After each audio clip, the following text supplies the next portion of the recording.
Shalom, kembali kita berjumpa pemirsa TVRI Stasiun Kalimantan Selatan dalam acara program siaran rohani agama Kristen Protestan. Senang sekali hari ini karena Tuhan masih menyertai kita untuk bisa mendengar roti mana yang dari Tuhan. Dan senangnya hari ini saya bisa mendapat narasumber yang qualified dari Gereja GKE Ebenezer yang diwakilkan oleh Ibu Pendeta. Namanya Bu? Pendeta Nurwulan. Nurwulan. Sebelumnya kita akan memulai dengan tema memaknai atau arti dari perjamuan kudus untuk meningkatkan iman percaya orang Kristen. Sebelumnya Ibu, kita mulai dengan doa dulu. Silakan berdoa. Mari kita berdoa. Allah Bapa di sorga, Allah yang kami puji, kami sembah di dalam nama Tuhan Yesus. Kami berterima kasih untuk kesempatan baik hari ini, di mana kami boleh kembali bersama mempelajari kebenaran firman Tuhan, di mana tema untuk siaran dari siraman rohani agama Kristen Protestan, bagaimana kami bisa memaknai perjamuan kudus dan semuanya berhubungan dengan iman kami sebagai orang percaya. Kami menyerahkan acara kami Bapa dari awal sampai berakhirnya di dalam kuasa-Mu. Kami berserah penuh hanya di dalam nama Tuhan Yesus. Amin. Baik, sebagai nats pengantar kita akan dengarkan Ibu Tati akan membacakan nats pembuka.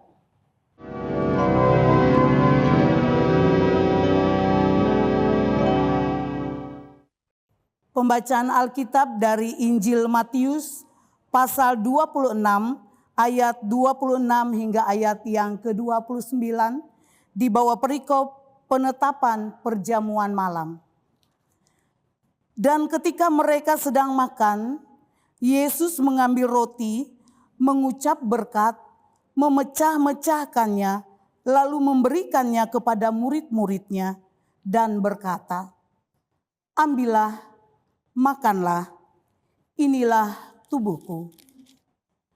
Sesudah itu ia mengambil cawan, mengucap syukur lalu memberikannya kepada mereka dan berkata, "Minumlah kamu semua dari cawan ini, sebab inilah darahku, darah perjanjian yang ditumpahkan bagi banyak orang untuk pengampunan dosa.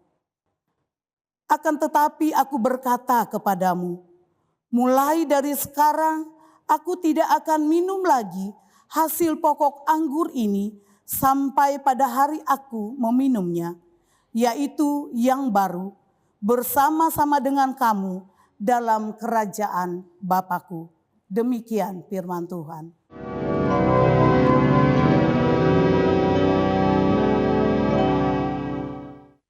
Baiklah, senang sekali saya ketemu Ibu Nur ya. Kita sama-sama latihan kur bareng-bareng ya Bu ya. Jadi nggak usah terlalu ini Bu, santai aja Bu. Saya pertama cuma ingin bertanya untuk pertama kalinya sejarahnya GKE Ebenezer, apakah ada kaitannya sama GKE Efrata? Karena kan saya dengarkan sama-sama GKE itu, apakah secara administrasinya dia berbeda atau ke dalam fakta di lapangannya bagaimana Bu? Ya, terima kasih Bu Nova. Untuk sejarahnya di awal memang satu, ya, Ebenezer dengan Epata, Resort Banjarmasin. Ya. Tetapi dengan perkembangan jemaat sehingga Ebenezer memiliki jemaat sendiri dan juga Epata memiliki jemaat sendiri. Tetapi tetap dalam satu resort secara administrasi. Jadi administrasi satu? Iya, di resort GKE Banjarmasin. Berarti lapangannya aja berbeda ya, iya, pelaksanaan hari-harinya. Oke. Karena banyak pertanyaan dari perbisa teman-teman saya yang nyantai, itu GKE bareng nggak sih katanya. Jadi saya lebih baik bertanya sama yang berkompeten, orang yang mengerti. Ya kan, jadi sekarang sudah paham bagi teman-teman yang bertanya selama ini GKI itu bagaimana sih Efrata sama Ebenezer. Sekarang kita masuk ya Bu ya, kayak intinya memaknai dari perjamuan kudus untuk meningkatkan iman orang percaya. Sekarang saya bertanya Bu, yang paling mendasar tuh apa sih Bu sebenarnya arti perjamuan kudus? Ya, terima kasih Bu Nova. Tadi sudah dibacakan oleh Ibu Tati. Injil Matius 26 ayat 26 sampai ayat yang ke-29.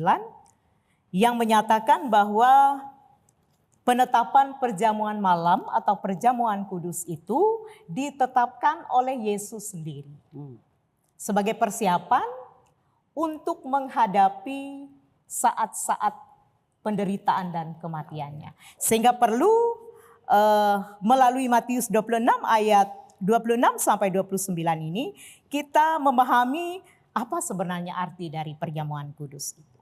Bagi kita orang Kristen, perjamuan kudus itu adalah suatu upacara sakral dalam kekristenan untuk mengenang dan mengingat pengorbanan Yesus di kayu salib, terutama kematian dan kebangkitannya.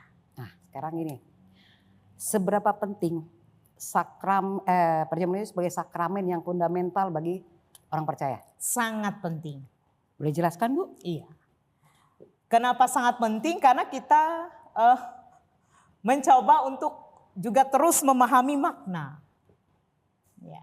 Makna dari perjamuan kudus itu sendiri. Dalam perjamuan kudus yang kita ikuti, roti yang kita pegang, kemudian kita makan itu adalah lambang atau simbol dari tubuh Kristus yang diserahkan untuk keampunan dosa kita. Dan anggur yang dibagikan kepada kita itu adalah lambang dari darah Kristus yang ditumpahkan untuk keampunan dosa kita. Jadi kita perlu mengingat sebagaimana di dalam 1 Korintus 11 ayat yang ke-24, boleh saya baca? Ya. 1 Korintus pasal 11 ayat yang ke-24 yang saya bacakan demikian. Dan sesudah ia mengucap syukur atasnya, ia memecah-mecahkannya dan berkata, inilah tubuhku yang diserahkan bagi kamu, perbuatlah ini menjadi peringatan akan aku. Demikian juga ia mengambil cawan sesudah makan lalu berkata, cawan ini adalah perjanjian baru yang dimeteraikan oleh darahku. Perbuatlah ini setiap kali kamu meminumnya menjadi peringatan akan aku. Jadi perjamuan kudus itu kita maknai sebagai peringatan. Kita mengenang bagaimana penderitaan Kristus di atas kayu salib itu. Dan saya ingin juga menjelaskan kepada kita semua bahwa ketika kita menerima roti, menerima anggur, sesuatu yang pasti yang kita pegang.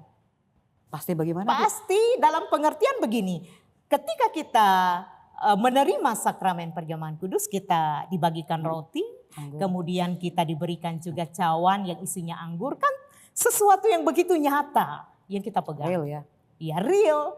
Dan ketika itu kemudian kita makan, kemudian kita minum, sepasti itu pula kita mengingat bahwa tubuhnya sudah diserahkan untuk keampunan dosa kita melalui kematiannya di kayu salib.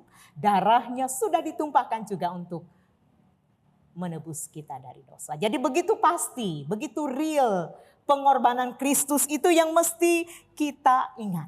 Berarti itu sebegitu besar artinya ya Bu ya? Iya, sebegitu besar fundamental arti dari sekali ya. perjamuan Oke. kudus.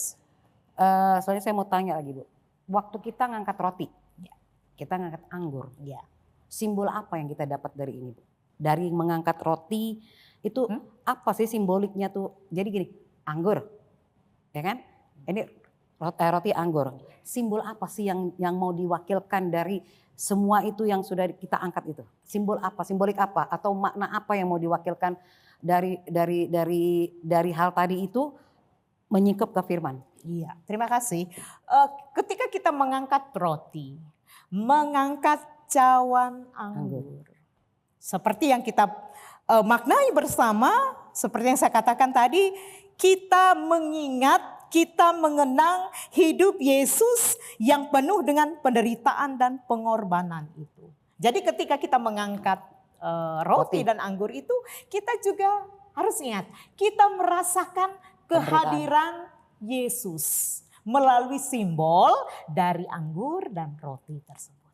Apakah ada simbol lain misalnya kayak menjadi satu keterikatan antara saudara seiman atau yang lain gitu loh Bu? Betul. Makna lain ketika kita bersama-sama dalam sakramen perjamuan kudus itu mengangkat roti dan anggur, itu juga mengingatkan kita tentang lambang persaudaraan umat Kristen, ya. Semua yang ikut perjamuan kudus itu duduk bersama sebagai satu tubuh Kristus tanpa membedakan latar belakang. Jadi siapapun yang hadir ketika ada layanan sakramen perjamuan kudus, semua berhak ikut. Apapun latar belakangnya. Tapi kan ada syarat-syaratnya Bu. Ada. Ada satu syarat atau apa yang ada satu hal yang membuat dia bisa boleh menerima perjamuan itu. Iya. Untuk gereja Kalimantan Evangelis, Bu Nova. 2 minggu sebelum kita menerima layanan sakramen perjamuan kudus itu ada yang namanya sensura morum. Artinya? Artinya pemeriksaan diri. Koreksi. Jadi dalam liturgi di hari Minggu itu ada bagian yang sangat penting. Sensura morum. Bisa jelaskan Bu? Pemeriksaan diri, persiapan jemaat. Dalam pengertian begini, dalam sensura morum itu jemaat diingatkan untuk merenungkan kehidupannya secara rohani. Kemudian dia punya kesempatan untuk mengakui dosa. Dia punya kesempatan untuk bertobat. Sehingga ketika dia diberi kesempatan untuk memeriksa diri, dia memeriksa diri. Bagaimana selama ini hubunganku dengan Tuhan? Itu mutlak. Mutlak harus. Gereja Kalimantan Evangelis mengharuskan ada sensura morum sebelum menerima sakramen perjamuan kudus. Berarti beda-beda ya tiap-tiap gereja ya? Beda-beda karena begini Bu Nova, sensura morum itu mengingatkan jemaat untuk memahami bagaimana hubunganku dengan Tuhan Yesus. Kalau ada banyak kesalahanku, ini kesempatanku untuk merenung, untuk bertobat. Dan sensura morum itu juga semakin mempersiapkan diri jemaat, diri kita untuk menerima layanan sakramen perjamuan kudus itu. Sehingga dalam hikmat yang datang dari Tuhan, ketika kita terima roti dan anggur, kita makan dan minum, itu kita bisa merasakan kehadiran Yesus itu begitu nyata melalui Roh Kudusnya. Oke. Ya. Karena saya mau yang lebih real lagi menjurus ya Bu ya. Kan antar gereja ini kan di Indonesia beda-beda. Iya, nah betul. Perjamuan yang di tiap-tiap gereja berbeda itu bagaimana Bu? Iya. Maksudnya sinkronisasi itu apakah nyambung, apakah memang berdasarkan tiap-tiap gereja dengan peraturan literatur mereka sendiri atau memang sudah ada dari pusat? Oh. Iya, terima kasih Bu Nova. Untuk bagaimana tata cara gereja, begitu banyak denominasi gereja, tentunya berbeda. Ya mungkin ada gereja yang tiap minggu ada perjamuan kudus. Ada. Ya. Kalau GKE itu dalam 1 tahun hanya 4 kali. Boleh saya jelaskan? Jelaskan Bu. Perjamuan kudus tutup tahun. Jadi di tanggal 31 Januari itu selalu ada ibadah perjamuan kudus tutup tahun. Setelah itu ada perjamuan kudus Jumat Agung Bu. Biasanya Maret atau April. Rata-rata semua ya. Kemudian ada perjamuan kudus untuk pengucapan syukur GKE dan pekabaran Injil GKE. Itu biasanya bulan Juni atau Juli. HUT ya maksudnya? Bukan? Bukan, itu untuk hari pengucapan syukur GKE. Dan hari pekabaran Injil GKE. Terus Bu saya potong. Hari pengucapan syukur bukannya sama identik dengan hari HUT-nya? GKI, bukan, beda. Karena hari pengucapan syukur itu, apalagi kalau di desa-desa Bu, biasanya jemaat di hari pengucapan syukur yang di dalamnya ada sakramen perjamuan kudus, biasanya ada banyak bisa membawa hasil panennya ke gereja atau iya kalau di kota-kota kan berbentuk persembahan syukur untuk mengingat Bagaimana berkat kebaikan Tuhan itu sehingga bulan Juni atau Juli itu ada perjamuan kudus untuk memperingati hari pengucapan syukur GKE dan juga hari pekabaran Injil dan hari perjamuan kudus sedunia. Itu bulan Oktober biasanya. Kalau perjamuan kudus sedunia itu Bu, apakah menyeluruh global atau hanya GKE saja atau memang seluruh gereja di bawah PGI? Oh ya, ini menarik pertanyaan Ibu. Kalau untuk hari perjamuan kudus sedunia dan hari pekabaran Injil Indonesia, biasanya itu Bu, di gereja Kalimantan Evangelis itu sebenarnya di bawah keanggotaan PGI, mereka sama-sama merayakannya di hari Minggu yang sama. Dan untuk GKE ada liturgi khusus. Berarti tunggu, Iya. ini kan GKE, Iya. hari perjamuan kudus sedunia. Ibu bilang tadi GKE, berarti gereja lain melaksanakan juga? Sama. Wajib? Wajib itu. Dan biasanya ada tata ibadahnya misalnya dari Nigeria. Nah, ya kan? Kemudian ada tata ibadahnya misalnya dari Afrika. Berarti satu dari PGI menurunkan? Satu.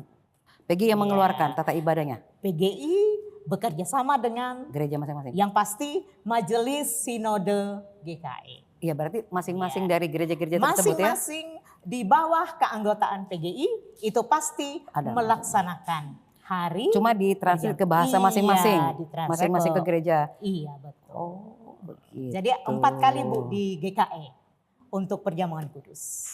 Oh, 4 kali 4 dalam kali setahun? dalam setahun. Tapi waktu anak kateisasi? Ya ini mungkin atau mungkin begini Bu. Ada hubungannya dengan perjamuan kudus anak dan remaja maksud Ibu atau Gini, bagaimana? gimana ya, aku mau nanyanya tuh gini. Rentang usia, tapi tunggu dulu Bu, iya, sebentar Bu ya.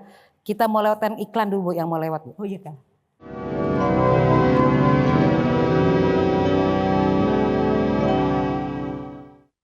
Oke, balik lagi Bu ya, saya mau nanya nih, makin luas kan.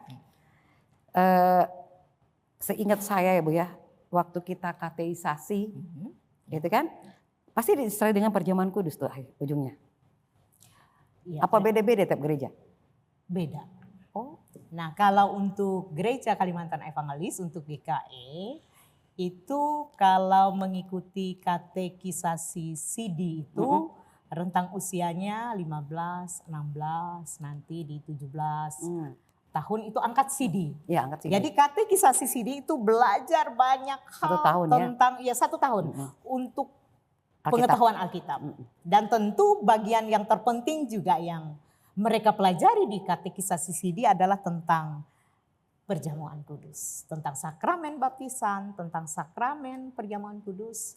Dan nanti karena Ibu tadi mengatakan apakah nanti ada perjamuan kudus setelah selesai, itu Masing-masing. nanti setelah, karena GKE juga menerima perjamuan kudus anak. Jadi gini, nah ini Bu nyinggung masalah perjamuan kudus anak. Berarti perjamuan ini ada rentang usianya. Jadi Kalau rentang usia, saya sekali mau nanya gini Bu. Kan di tiap gereja yang saya dapati beberapa kali ini ada ada baptisan percik, ada baptisan kateisasi itu ya. Jadi ada yang baptisan selam. Kalau itu kan sampai sudah ngikuti dari firman ya Bu ya, kita pinggirkan dulu. Yang saya mau lihat kateisasi itu Bu, perjamuan ini kan Bu, apakah ada rentang usianya? Yang setahu saya kalau anak masih kecil nggak bisa menerima perjamuan. Tapi kalau di gereja, ada gereja yang nggak perlu saya sebut, dia ada batas sekian. Tapi kalau dia belum nyampe nggak boleh. Iya, terima kasih Bu Nova. Memang di awal GKE itu hanya memperbolehkan yang boleh menerima sakramen perjamuan kudus itu yang sudah angkat CD. Tapi seiring berjalannya waktu juga ada kemudian melalui pergumulan yang cukup panjang juga sampai pada akhirnya GKE itu juga menerima perjamuan kudus anak. Maksudnya? Anak antara usia 5 tahun yang ikut sekolah minggu itu sudah boleh menerima layanan sakramen perjamuan kudus. Ada dasar teologisnya. Dasarnya? Dasar teologisnya dari Kisah Rasul pasal 2 boleh saya baca ya Bu? Boleh silakan. pasal 2 ayat 38 sampai ayat yang ke-39. Begini bunyinya. Jawab Petrus kepada mereka, bertobatlah dan hendaklah kamu masing-masing memberi dirimu dibaptis dalam nama Yesus Kristus untuk pengampunan dosamu, maka kamu akan menerima karunia Roh Kudus. Sebab bagi kamulah janji itu, dan bagi anak-anakmu, dan bagi orang yang masih jauh, yaitu sebanyak yang akan dipanggil oleh Tuhan Allah kita. Janji tentang karunia Roh Kudus itu ternyata tidak hanya ditujukan kepada orang dewasa. Dikatakan dalam nas tadi, Bu. ya. Ini janji Roh Kudus. Janji. Kita bicara nih masalah perjamuan. Iya, betul. Bukannya sepengetahuan saya, Bu ya. Itu hanya boleh setelah kateisasi baru boleh. Tapi Ibu menyingkapkan ke bawah. Sekarang Iya. anak saya berbengong loh, Bu. Bengong saya anak. Baru tahu. Ibu baru yang dasarnya itu kan itu tadi dasar Iya, Alkitabnya. ini Dasarnya dari anak. Iya. Nah, sekarang gini Bu. Kalau anak boleh, berarti kalau orang yang mau menikah, beda agama nih. Dia masuk ke kita, misalnya ikut ke kita. Ya. Berarti dia ikut belajar kateisasi dulu atau langsung boleh terima perjamuan? Harus melalui proses yang panjang, Bu Nova. Tidak semudah yang kita bayangkan. Ada di aturan itu harus paling tidak 3 bulan, 6 bulan bagi pasangan yang mau menikah. Atau mungkin kalau dimungkinkan waktunya 1 tahun untuk belajar. Tapi biasanya fleksibel untuk yang mau menerima peneguhan pemberkatan pernikahan. Tetapi mereka tetap harus belajar. Tapi gini Bu, tunggu. Saya mau tanya lagi. Mau menerima peneguhan pernikahan itu kan? Perjamuan ini kan bukan berarti setelah dia diteguhkan atau dia sebelum diteguhkan boleh perjamuan? Kan dibaptis dulu kalau dia beda. Iya baptis pasti. Baptis. Setelah baptis dia menerima perjamuan atau langsung diteguhkan? Biasanya itu kalau di GKE ini kebanyakan Bu, satu paket begitu ya. Langsung? Iya, begitu dibaptiskan bisa ada yang langsung peneguhan pemberkatan. Nanti kalau ada sakramen perjamuan kudus, mereka boleh menerima itu. Boleh? Iya, karena sudah dibaptis, sudah diteguhkan, diberkati nikahnya. Mereka boleh menerima layanan perjamuan. Berarti syarat utamanya dibaptis. Iyalah, kan ini tadi dari Kisah Rasul 2 tadi. Berilah dirimu dibaptis supaya dosamu diampuni. Kamu juga akan menerima karunia Roh Kudus. Dan janji itu tidak hanya ditujukan kepada kamu, tetapi juga kepada anak-anakmu.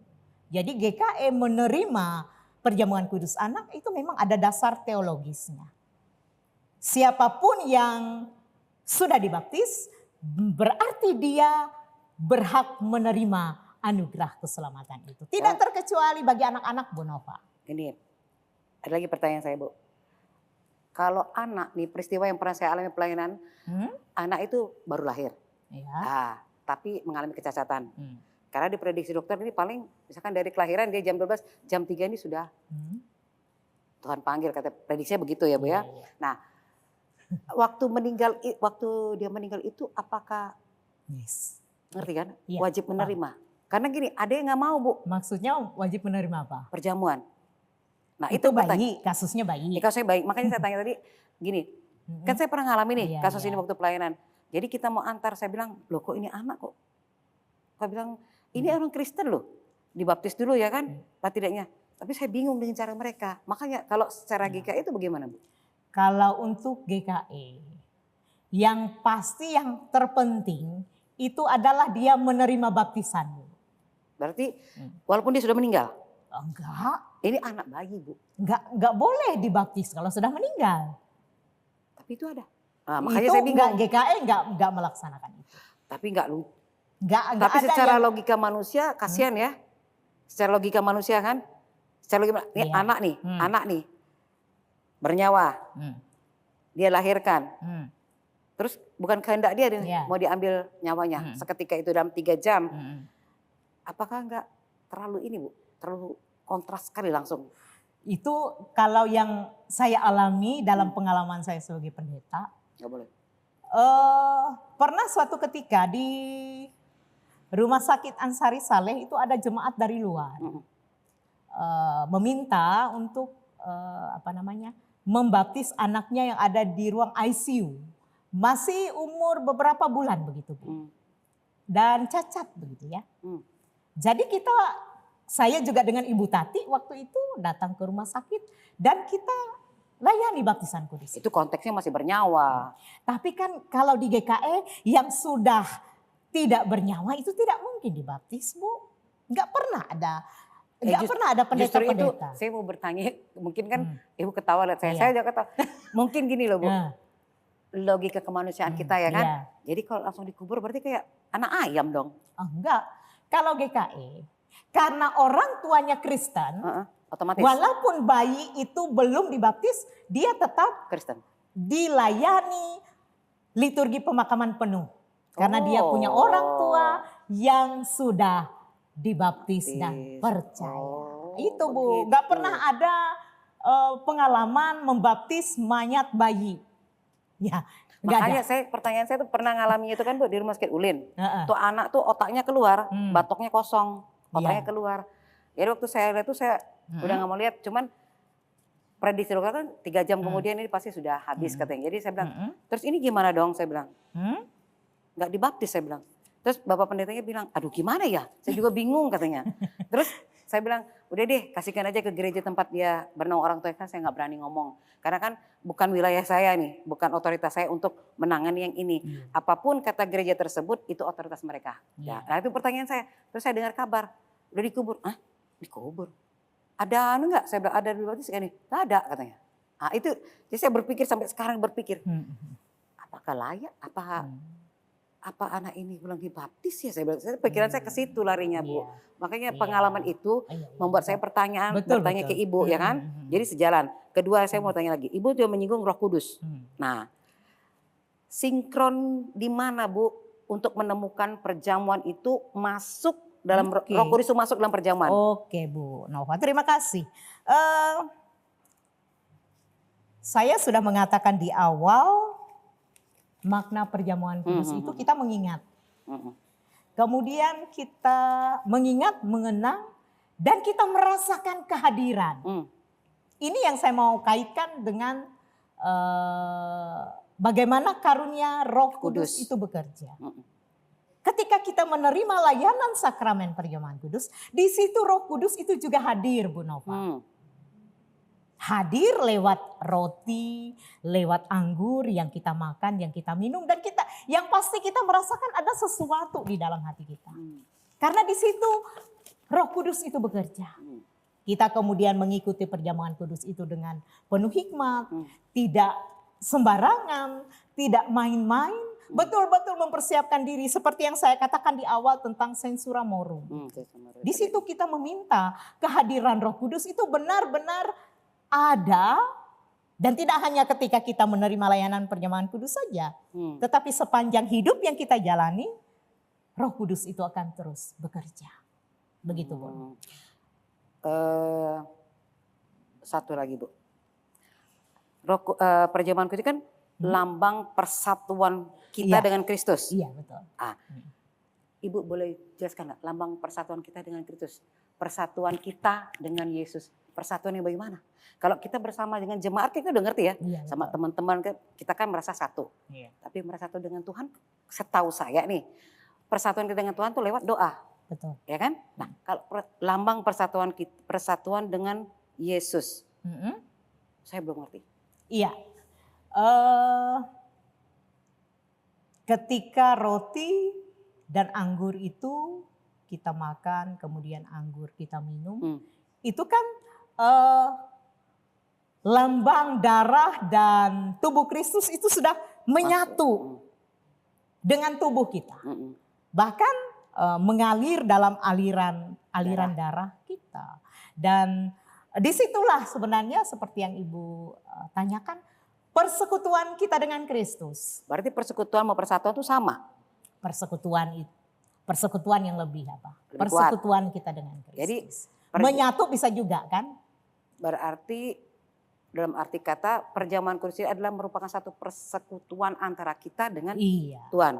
dengan Tuhan. Lewat Untuk memahami kita menyatu dengan Tuhan dalam persekutuan tunggu, kita Bu. dengan Tuhan. Ibu Ya, bilang tadi menyatukan kita dan lewat saya yakin pasti ada cara. Kan gini, persekutuan kita dengan Kristus. Kristus. Pasti ada mediasinya. Mediasinya yang saya maksud. Oke. Yang pertama saya ingin katakan Bu Nova, kita memahami pengorbanan Kristus, memahami keselamatan yang diberikan Kristus bagi kita kan melalui iman.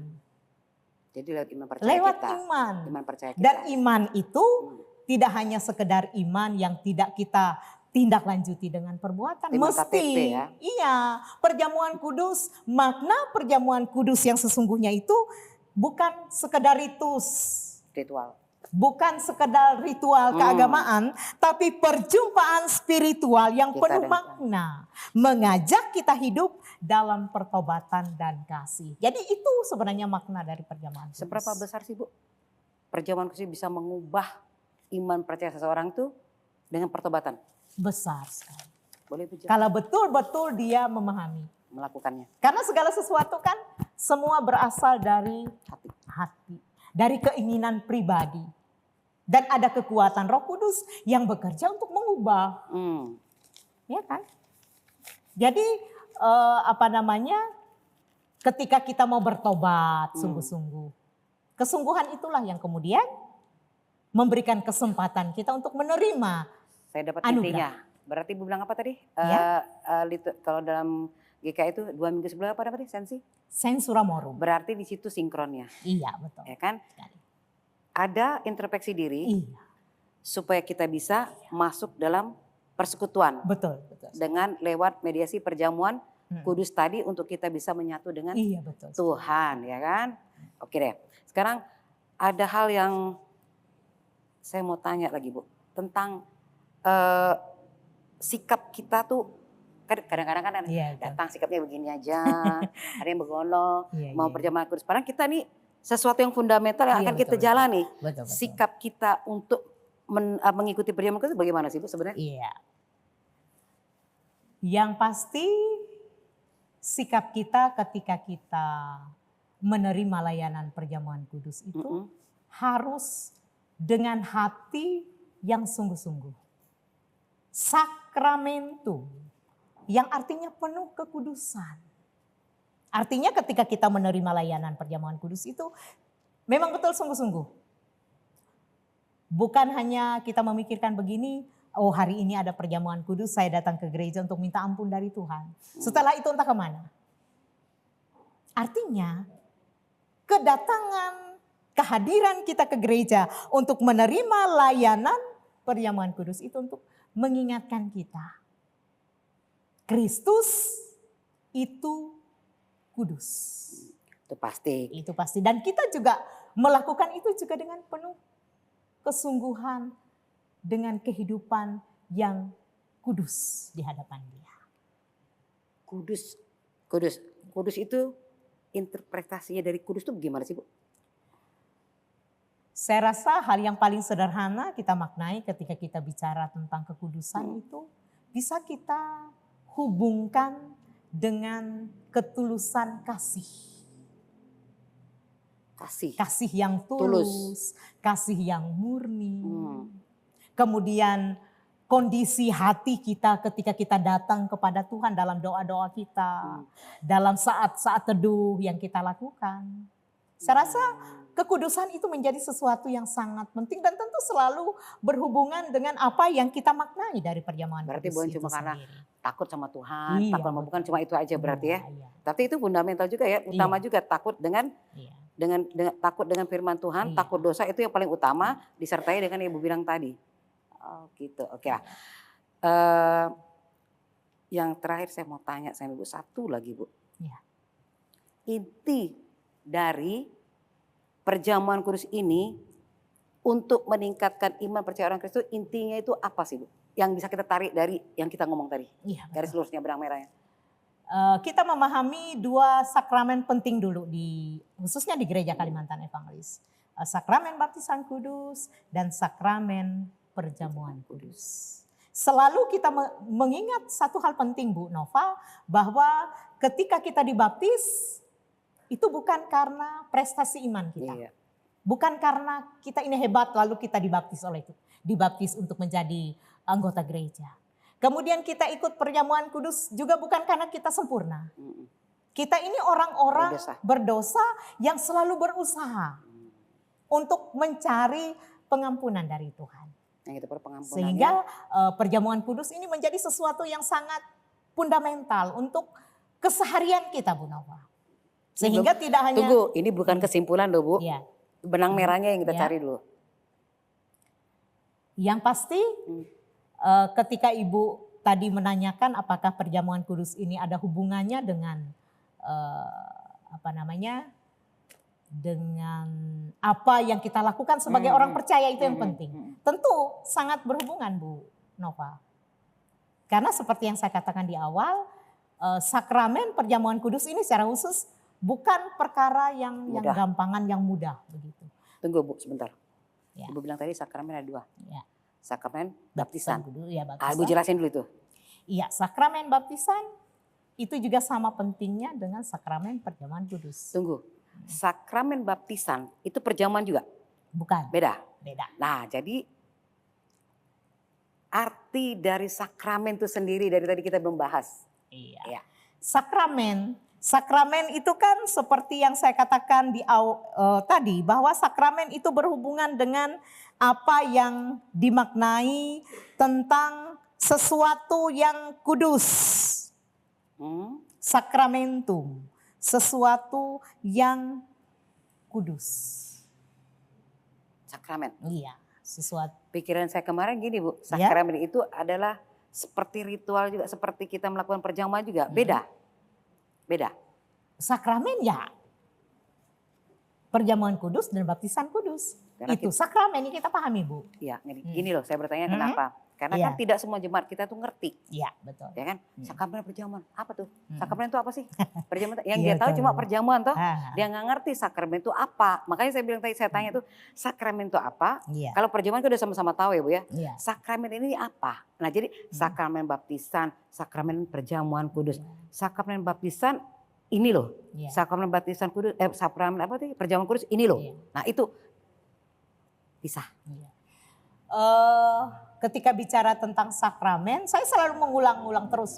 Sesuatu yang berhubungan dengan pengudusan, dengan kekudusan. Dan ketika kita menjelaskan ke jemaat tentang sakramen, misalnya sakramen baptisan dan sakramen perjamuan kudus, itu sesuatu yang mereka terima. Secara pribadi kan mereka menerima itu. Fakta ya. Fakta. Dan mereka memahami ketika mereka menerima layanan baptisan kudus, menerima layanan perjamuan kudus. Siapa yang mereka imani? Allah yang kudus. Satu lagi Bu, saya baru ingat nih. Teman saya nanya gini, apa sih Nap, roti mana? Saya mau jelasin malas juga Bu Gak ngerti. Jadi Ibu sekarang gini aja. Kita angkat roti ya, kan kita bilang, terimalah roti mana. Kayak gini. Sekarang roti mana tuh apa sih Bu? Nah, biar jelas, ngerti gitu loh. Saya mungkin menjelaskan ini ya. Tidak ada istilah yang kami kenal di GKE tentang roti mana. Tidak ada di liturgi perjamuan kudus yang mengatakan mengangkat roti mana. Karena itu sebenarnya pengertiannya berbeda Bu. Nah, karena itu, mana itu kan ketika umat Israel keluar dari tanah Mesir. Mereka sedang kelaparan, kemudian ada roti manis yang mereka sebut mana. Sedangkan roti yang kita pahami di perjamuan kudus, tawar. Ya roti yang jadi saya tidak beragi. Menekankan Bu Nova supaya tidak menjadi hal yang membingungkan. Di GKE itu dalam liturgi tidak ada kata mana, ya. Tidak ada kata mana di situ. Hanya roti saja. Karena kita sekarang berbicara di GKE Ebenezer, ya kan Bu? Iya. Bukan Ya kalau gereja lain kan liturginya berbeda. Iya. Jadi saya hanya ingin menjelaskan bahwa untuk liturgi gereja Kalimantan Evangelis tidak ada kata mana dalam liturgi. Itu hanya roti saja. Karena gini, saya pernah ngikutin kalau kan pelayanan saya kesini, roti mana? Saya mikir lagi roti mana, roti mana. Saya Iya. bilang, oh iya deh, iya dah. Iya. Jadi pertanyaan dan pertanyaan itu kan ada, Bu. Iya, Wajar betul. kita Iya. jelaskan kepada jemaat supaya dia ngerti. Iya. Roti mana tuh gini loh, Iya. sakramen tuh begini loh, Iya. ya kan? Perjamuan tuh begini loh. Nah, jadi mereka tidak apa ya, Pak? Tidak buta gitu Iya, loh. betul. Tidak buta. Kalau jemaat datang ibadah, duduk, perjamuan itu namanya Kristen KTP. Pulang aja loh. Nah, ya kan? Pulang dia nggak dapat apa-apa. Oke deh, Bu. Iya. Sekarang kita mau coba break dulu sebentar, Bu, karena masih ada yang mau lewat-lewat dulu ya, Bu Oh, ya. iya. Oke deh.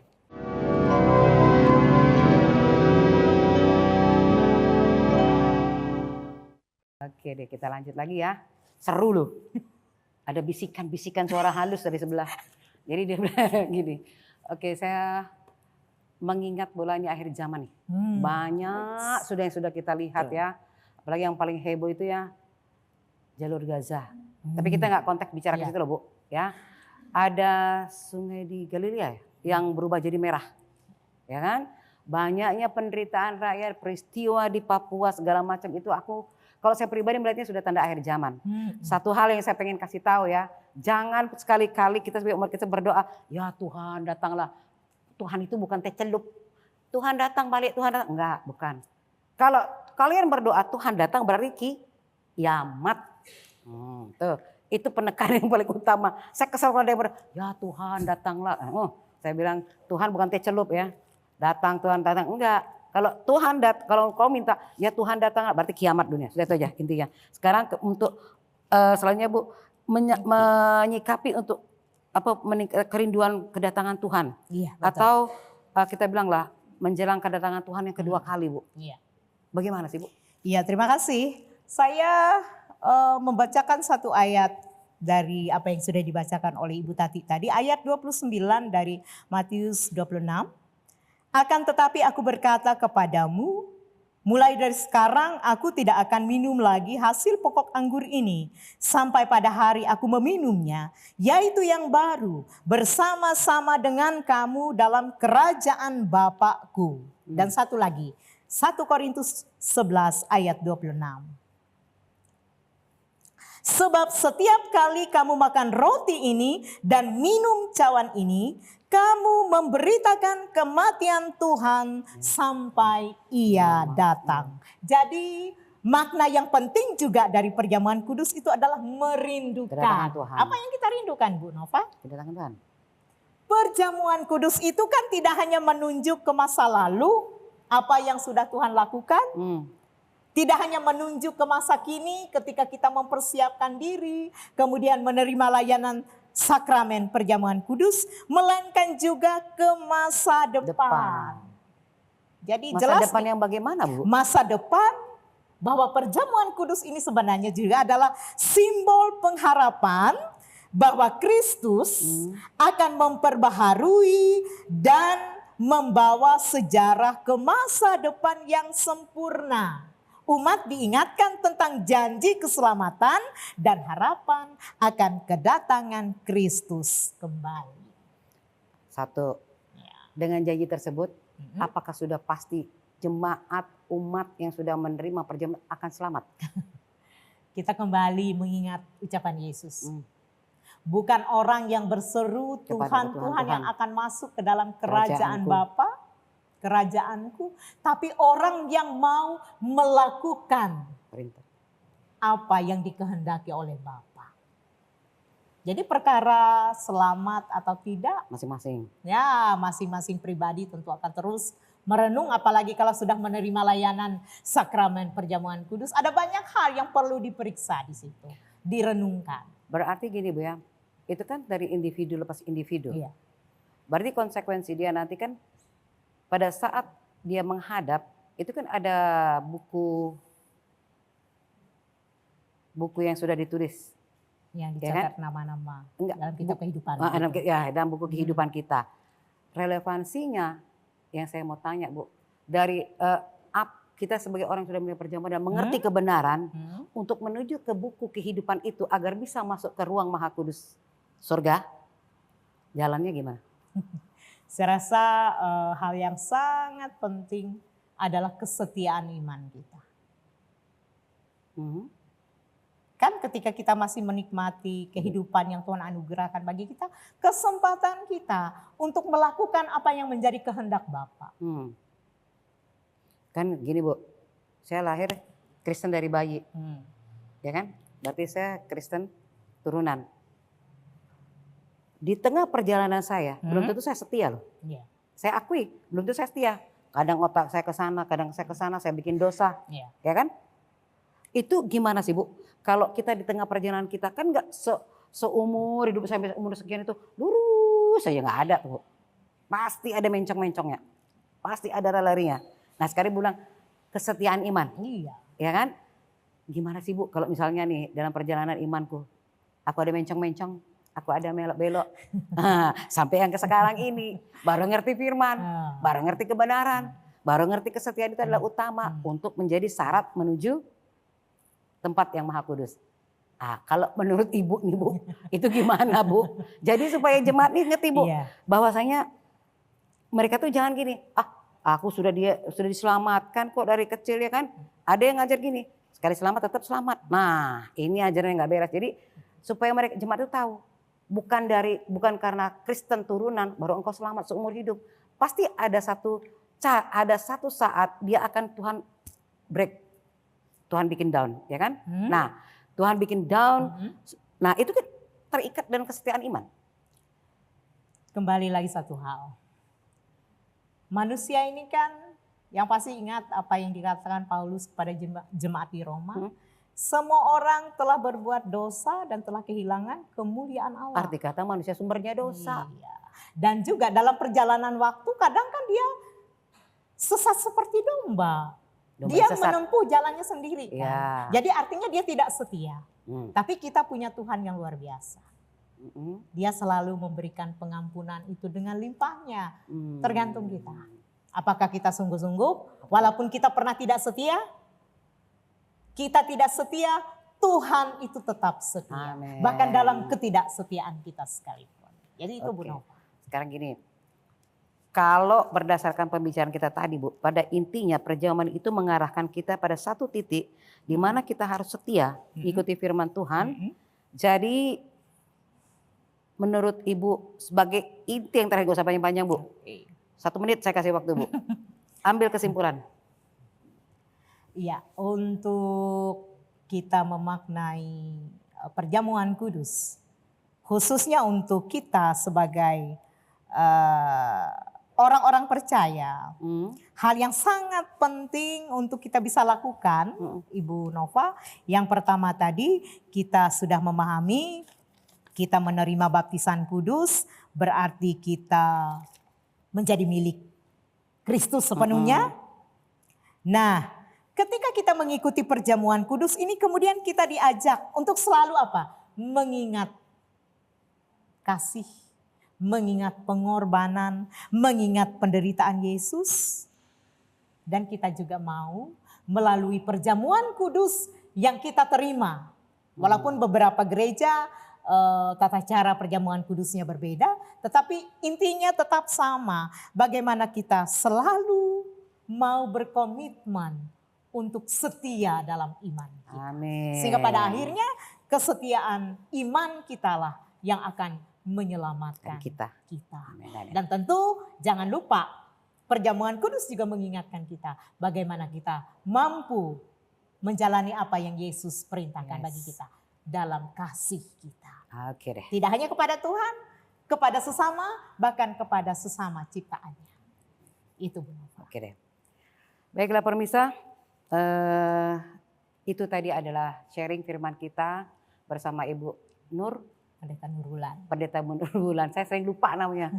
Jadi kiranya dapat menjadi berkat buat seluruh umat Kristen pada umumnya. Hari ini saya cuma bisa ingatkan bahwa lewat perjamuan kudus, marilah kita sama-sama untuk mempertebal iman kita, untuk bisa menyikapinya dengan baik dalam kesetiaan iman. Akhir kata, saya Nova Tambunan dan juga Ibu Nurmala. Saya Pendeta Nurbulan. Saya Ibu Pendeta Nurmala, juga dari KUR SPIPER, SPP.